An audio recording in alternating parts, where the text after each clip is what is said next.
네, 오늘 설교 제목은 이것입니다. 다시 말씀 앞으로. 지난 주간은 추수감사주일이었고 그 전주는 회복 시리즈 첫 번째로 다시 기도의 자리로 나가자 해서 예수 이름으로 다시 기도하자 이렇게 말씀을 나눴고요. 오늘은 말씀입니다. 다시 말씀 앞으로. 온 국민들이 일상 회복을 이루기 위해서 애쓰고 있고 노력하고 있어요. 일상 회복을 위해서 단계를 낮추니까 아무래도 코로나 확진자가 늘어나긴 하겠죠. 그렇죠? 어쩔 수 없이 다른 나라도 마찬가지니까. 근데 무엇보다 일상 회복을 하기 위해서는요, 이렇게 생각이 들어요. 신앙 회복이 먼저입니다. 아멘. 신앙 회복이 먼저 되어야 일상 회복이 될 줄 믿습니다. 그래서 말씀 회복으로 오늘 설교를 준비했어요. 왜 말씀이 중요할까요? 왜 말씀이 중요할까요? 우리 가운데는 초신자분들도 계시기 때문에 이런 기초적인 것도 같이 한번 나눴으면 좋겠다는 생각이 들었어요. 우리 기독교는요, 기독교는 어떤 종교냐면, 보십시오. 한번 따라 읽어보겠습니다. 시작. 기독교는 계시 종교입니다. 우리 기독교는 계시 종교라고 해요. 우리 친구들 계시가 뭔지 아세요? 우리 다음 세대들 계시. 밝히 드러내서 보여주는 거예요. 밝히 알 수 있도록 들려주는 거예요. 이게 계시예요. 자, 우리가 믿는 하나님은 너무나 광대하시고 크신 분이세요. 그렇죠? 창조주시니까, 전능자시니까 우리 이성을 초월하시는 분이십니다. 그래서 에베소서 4장 6절에는 이렇게 하나님을 소개하고 있어요. 같이 읽어보겠습니다. 시작. 하나님도 한 분이시니 곧 만유의 아버지시라. 만유 위에 계시고 만유를 통일하시고 만유 가운데 계시도다. 뭐 좀 어려운 표현이 있는 것 같지만 제가 빨간 글씨로 한 거 보시면 돼요. 만유, 온 우주 만물, 만유 그 위에 계시는 분이시대요. 그러니까 하나님은 너무 크신 분이셔서 우리가 가늠을 할 수가 없어. 예측을 할 수가 없어요. 우리가 다 알 수 없어요. 우주 밖에 계신 분이셔요.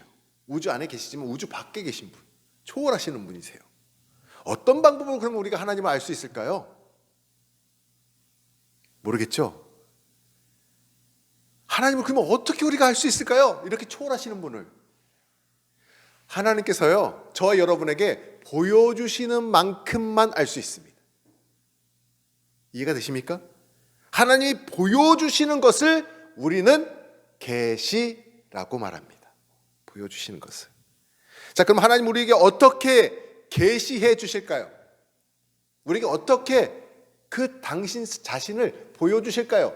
세 가지를 말씀드릴게요. 세 가지입니다. 자, 첫 번째, 하나님의 계시의 수단 세 가지가 있어요. 자, 빨간 글씨를 읽어보겠습니다. 빨간 글씨 시작. 자연을 통해 계시해 주십니다.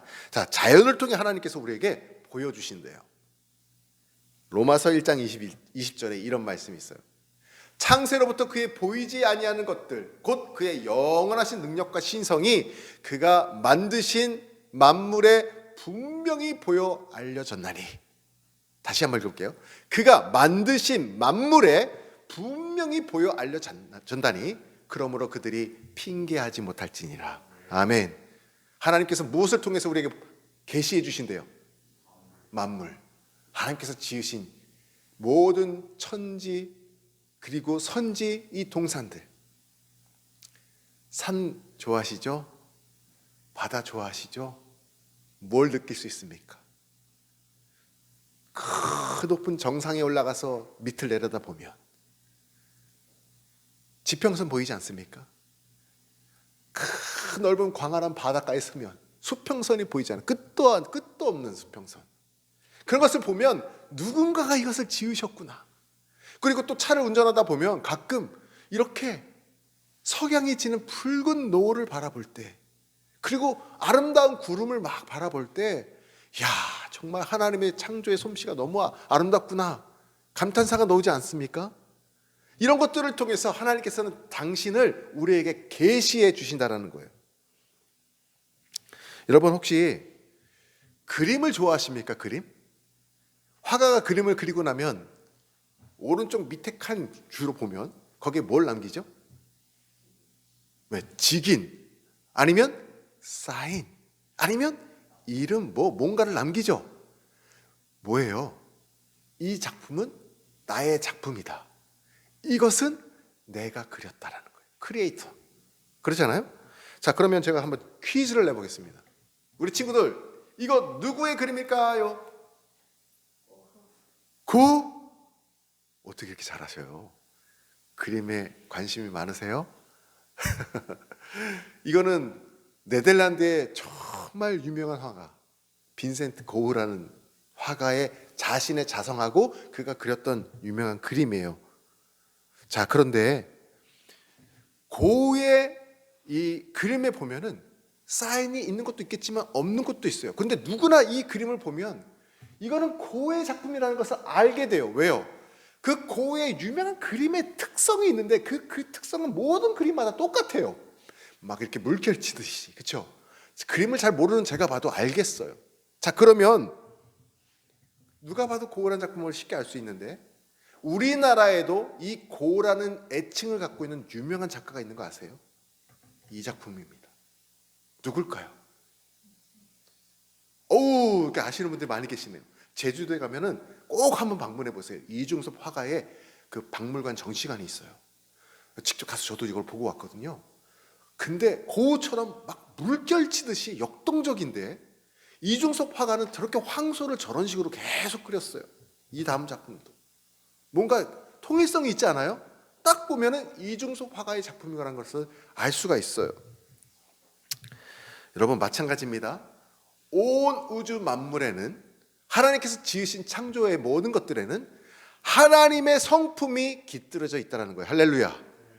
그래서 산과 바다를 보면서 계절의 변화를 보면서 창조주 하나님의 그 섭리의 손길들, 숨결을 우리가 느끼게 되는 거예요. 우리도 곧 따뜻한 봄날이 오면 주일 예배를 이곳에 드리지 않을 거예요. 제가 어느 날 광고를 드릴 겁니다. 그러면 선지동산으로 이동할 거예요. 그곳에서 하나님을 경배할 거예요. 하나님을 예배할 거예요. 그리고 식사 규제를 할 거예요. 그런 날들이 곧 올 줄 믿습니다. 예. 그래서 하나님께서 이렇게 지으신 것을 우리가 나가면 보게 되는 거예요. 자, 두 번째, 어떻게 우리에게 또 계시하실까요? 온 우주 만물을 통해서 계시하셨어요. 두 번째는 이거예요. 자, 같이 한번 빨간 글씨를 읽어볼까요? 시작. 성경을 통해 계시해 주십니다. 우리에게 오늘 주신 이 하나님 말씀을 통해서 우리가 하나님을 알게 돼요. 자연을 통해서만 알려주신 것만 해도 감사한데 자연만이 아니라 언어로, 말과 글로 풀어서 설명해 주십니다. 여러분, 이게 엄청 놀라운 거예요. 엄청 놀라운 거예요. 자, 말로, 언어로 풀어서 설명해 주신 것, 이것이 무엇이냐? 성경이 되겠습니다. 성경. 성경이 왜 중요한지 말씀을 읽어 드릴게요. 자, 베드로 후서 1장 20절과 21절 말씀을 같이 읽겠습니다. 이게 성경이 왜 중요한지 나와 있으니까 시작. 먼저 알 것은 성경의 모든 예언은 사사로이 풀 것이 아니니 예언은 언제든지 사람의 뜻으로 낸 것이 아니요 오직 성령의 감동하심을 받은 사람들이 하나님께 받아 말한 것임이라. 아멘.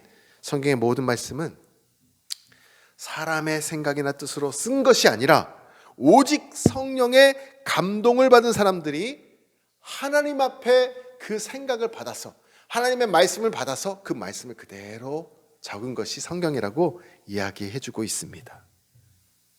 말과 또 글로 또 우리가 듣는 것으로 성경을 통해서 하나님을 만나게 돼요. 자, 이거 아주 유명한 광고예요. 이 무슨 광고냐면 코카콜라 광고예요. 이거 본 적 있으세요?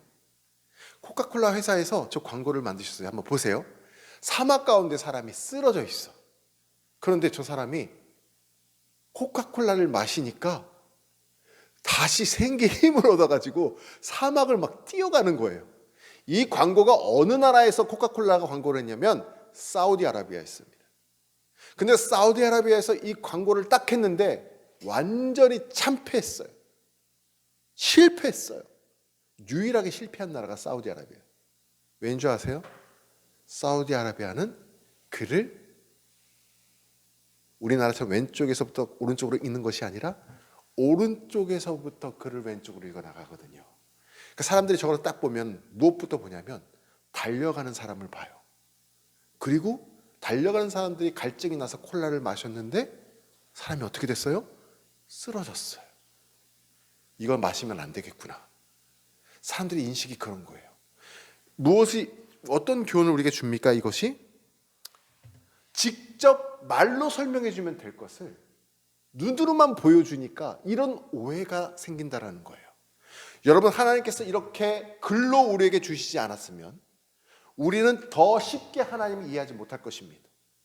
만약에 어떤 그림으로만 성경을 우리에게 주셨다면 각자 그림을 바라볼 때 해석이 다를 수가 있어. 근데 분명하게 하나님께서 이렇게 말씀으로 이렇게 우리에게 들려주셨기 때문에 우리는 분명하게 말씀을 읽을 때 하나님을 만나게 된다라는 거예요. 성경도 이와 같습니다.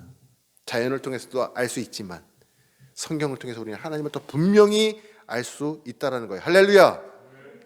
이렇게 직접적으로 하나님께서는 자신을 스스로 말씀을 통해서 들려주고 계십니다. 자, 그러면 세 번째 마지막 어떤 것을 통해서 계시를 해주실까요? 빨간 글씨 읽겠습니다. 빨간 글씨 다시 한번 읽겠습니다. 시작. 예수 그리스도를 통해 계시해 주십니다. 자, 히브리서 1장 1절과 2절에 보면 이런 말씀이 있어요. 옛적의 선지자를 통하여 여러 부분과 여러 모양으로 우리 조상들에게 말씀하신 하나님이 이 모든 날 마지막에는 아들을 통하여 우리에게 말씀하셨으니. 보십시오. 마지막에 아들을 통해서 이 모든 것들을 우리에게 말씀해 주신대요. 누구? 하나님이 누구신지를 예수님의 입술을 통해서 들려주신대요. 또 자막 보십시오. 요한복음 1장 14절에 요한복음 1장 14절 보시면 제가 잘못 적은 것 같아요. 제가 이거 읽어드릴게요. 말씀이 육신이 되어 우리 가운데 거하심에 라고 되어 있어요. 요한복음 1장 14절에 보면 말씀이 육신이 되어 우리 가운데 거하심에, 또 1장 18절에 보면 이런 말씀이 있어요. 본래 하나님을 본 사람이 없으되 아버지 품속에 있는 독생하신 하나님이 나타내셨느니라. 아버지 품속에 계신 독생하신 하나님, 그분 누구예요? 예수님이 이 모든 것들을 나타내어 보여주셨다라는 거예요. 자, 말씀이 육신이 되셨대요. 그 하나님이, 그분이 하나님을 나타내신대요. 말씀이 육신이 되셨다는 것은 무슨 말이냐면 너무나 유명한 성육신을 가리키는 거예요. 성육신이 뭐예요? 하나님의 아들이 하늘보좌를 버리시고 이 땅 가운데 오셔서 인간의 몸을 입으신 거예요. 인간의 몸을 입으신 거예요. 그것이 성육신이 되셨다는 것입니다. 미국의 유명한 저자가 있어요. 기독교 저자 필립 얀시입니다. 이분들이 쓴 책이 많은데, 자, 이 필립 얀시 한번 화면에 보십시오. 저분이 그가 쓴 책 가운데 이런 글을 하나 남긴 거 있어요. 그게 뭐냐면 자기 집에 물고기를 너무 좋아해가지고 수족관을 갖다 놓고 이 수족관을 예쁘게 꾸몄대요. 수초도 갖다 놓고 자갈도 놓고 이 물고기가 들어가서 숨을 동굴 같은 집도 이렇게 만들어 놓고, 그다음에 공기를 넣어줘야 되는 기계도 넣고 물을 넣고 또 물고기 밥도 샀어요. 물고기를 넣어가지고 키우는데 물고기가 내가 밥을 주러 갈 때마다 도망을 간다는 거예요. 갈 때마다 도망을 간대요. 뭐 그럴 수 있죠, 그렇죠? 그래서 어떻게 하면 이 내가 너희들을 사랑한다 이 마음을 심어줄 수 있을까? 밥을 줘도 도망가는데 그 생각을 갖고 있다가 그래서 하나님의 아들이 인간의 몸을 입고 이 땅 가운데 오셔서 직접 입술을 통해서 우리에게 말씀으로 들려주시고 보여주시고 가르쳐 주셨구나를 깨닫게 되었대요. 하나님께서는요, 자연을 통해서 계시해 주시고 성경을 통해서 직접적으로 말씀해 주시지만 가장 정확한 계시가 뭐냐면 하나님의 아들이 우리와 똑같은 인간의 몸을 입고 이 땅 가운데 오셔서 당신의 입술을 통해서 우리에게 직접적으로 들려주시는 거예요. 한번 생각해 보세요. 나 지금 몹시 배고파요. 몹시 배고파요 라는 것을 상대방에게 전하고 싶어요. 근데 말을 안 하고 몸짓으로 어떻게 하면 이해는 할 수 있겠죠. 그러나 한 번에 안 됩니다. 여러 차례 내가 표현을 해야 돼요. 이렇게 구부리고 이렇게 해야 돼. 그런데 그냥 한마디 내가 딱 1초만 얘기할게요. 배고파요. 뭐가 더 빠릅니까? 말 한마디가. 판토마임 하는 것보다 말 한마디가 훨씬 더 빠른 거예요. 그래서 말씀이 육신이 되어 이 땅 가운데 예수 그리스도께서 오셨다라는 거예요. 그분이 계시예요. 계시. 누구를 드러내는? 하나님을 드러내는. 하나님의 아들이 되신다라는 거예요. 오늘 우리가 주시는 말씀이 심플합니다. 하나님은 세 가지 계시를 통해서 우리에게 말씀해 주셨어요. 자연을 통해서, 성경 말씀을 통해서 예수 그리스도를 통한 계시를 우리에게 들려주고 계십니다. 오늘 설교 제목이 무엇이에요? 다시 말씀 앞으로 나가는 거예요. 여러분, 이런 질문 들어보셨습니까? 성경이 정말 하나님의 말씀입니까? 정말? 아마 이 질문을 한 번쯤은 꼭 듣게 되실 거예요. 언젠가는 듣게 되실 것입니다. 그럴 때 뭔가 대답을 준비하고 있어야 되지 않겠습니까? 우리가 뭐라고 대답을 하시겠습니까? 성경은 진짜 하나님의 말씀입니다. 어떻게 쓰여졌는지를 우리가 알면 돼요. 성경은 몇 년 동안 쓰여졌을까요? 이 책이? 맞습니다. 1600년이에요 1500에서 1600년이라고 이야기합니다. 신학자들이 1600년 동안 쓰여졌는데 몇 명의 저자가 있을까요? 40명입니다. 맞습니다. 40여 명의 저자들이 있는데 저자들의 직업이 같아요? 달라요? 다 달라요. 첫 번째는 다 왕도 있었고요, 제사장도 있었고요, 선지자들도 있었고요, 목수도 있었고요, 어부도 있었고요, 의사도 있었어요. 이렇게 다양한 사람들이 1600년 동안 1500년 동안 계속해서 각자의 삶의 터전이 다른데 하나님의 감동을 받아서 내가 이걸 써야겠구나, 하나님이 이런 말씀을 들려주시는구나, 적기 시작합니다. 자, 그렇게 적은 책들이 모아진 것이 성경이에요. 디모데 후서 3장 16절 말씀.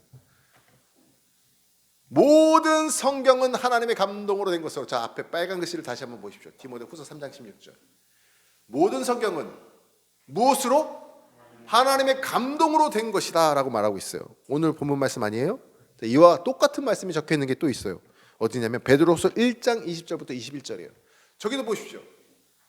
저 알 것은 성경의 모든 예언은 사사로이 풀 것이 아니니, 예언은 언제든지 사람의 뜻으로 낸 것이 아니요, 그 다음 중요하죠. 오직 성령의 감동하심을 받은 사람. 다 이 성경은 무엇으로 되었대요? 하나님의 감동으로 된 것이다 라고 공통적으로 우리에게 들려주고 있어요. 성경 인간이 기록한 것이 맞지만 하나님께서 감동을 시키셔서 하나님이 원하시는 것을, 하나님이 계획하신 것을 하나님이 기록하게 하셨기 때문에 성경은 누구의 책이다? 하나님의 책이다라는 거예요. 성경을 지으실 때 하나님의 감동으로 됐다고 적혀 있잖아요. 이 하나님의 감동이 됐다는 말을 다른 표현으로 하면 하고 생기를 불어 넣으셨어요. 우리 글에다가. 우리 하나님이 천지 창조하실 사람을 지으실 때 생기를 불어 넣으셔가지고 생영이 되게 하셨거든요.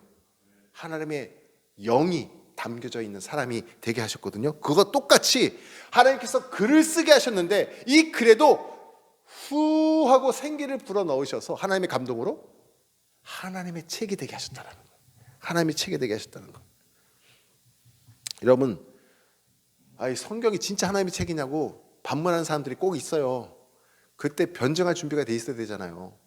성경은요, 전 세계에서 가장 오랫동안 읽혔던 스테디, 그리고 가장 많이 팔린 베스트, 그러니까 베스트 앤 스테디셀러가 성경입니다. 말씀드린 것처럼 40명이 썼지만, 각자 다른 시대 사람들이 썼지만, 어떻게 성경을 보면 일맥상통하게 예수 그리스도를 포커스로 다 이어지는지 신비롭습니다. 자, 여러분 한번 생각해 보세요. 지금 우리나라에서 1600년 전이면 어디예요? 어느 시대일까요? 지금으로부터 1600년. 우리 한국사 열심히 공부하고 있는 우리 친구들. 그때가요, 신라가 삼국을 통일할 때예요.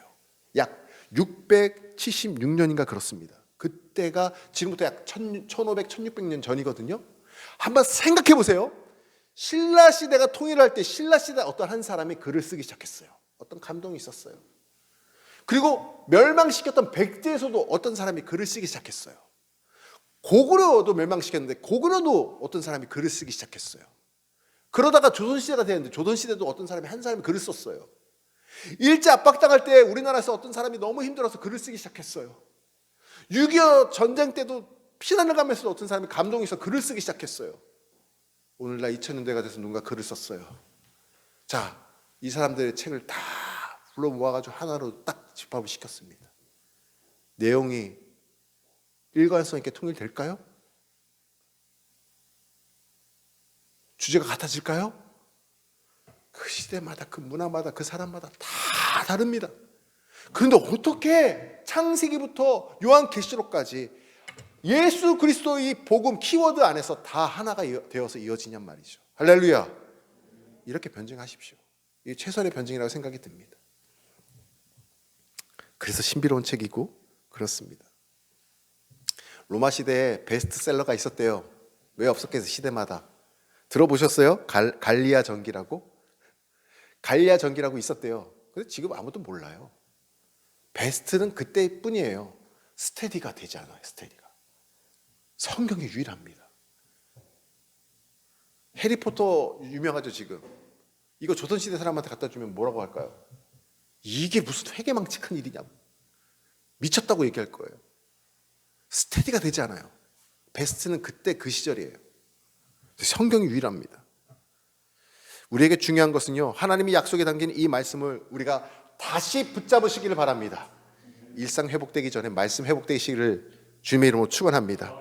하나님이 성경을 통해서 주신 이 말씀, 우리가 이 성경을 암송할 때에 그 말씀이 살아서 역사하여서 내 골수를 쪼개고 우리 심령 가운데 깊이 새겨져서 내 힘이 아닌 하나님의 말씀으로 살아가시고 하나님을 영화롭게 하시고 하나님의 뜻을 이루어드리는 저와 여러분의 삶이 되시기를 주님의 이름으로 축원합니다. 아멘. 오늘 주신 말씀 붙잡고 기도하기를 원합니다. 우리가 다시 하나님 말씀 앞에 나아가기를 소원합니다.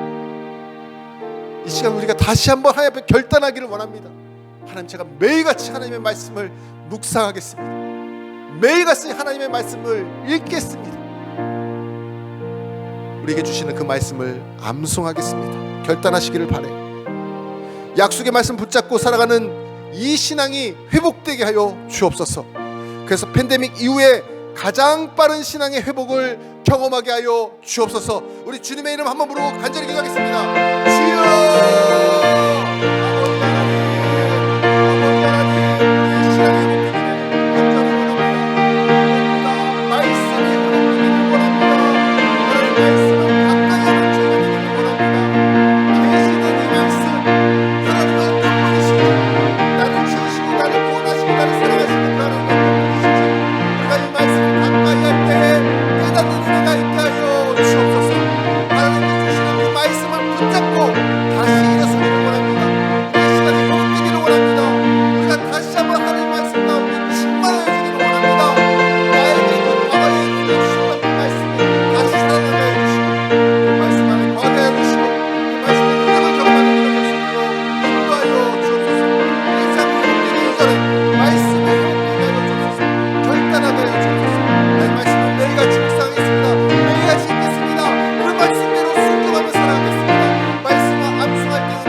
하나님, 다시 하나님 말씀 앞으로 나아가겠습니다. 다시 하나님의 말씀을 읽겠습니다. 그 말씀을 이 모양 저 모양으로 다시 한번 곰곰이 생각하며 묵상하겠습니다. 간절함으로 사모함으로 읽겠습니다. 주님, 제 마음을 열어 주옵소서. 말씀 앞에 잠잠히 머물게 하셔서 제 마음에 하나님의 뜻이 하나님의 감동으로 깨닫는 은혜를 주옵소서. 예수님의 이름으로 기도합니다. 아멘.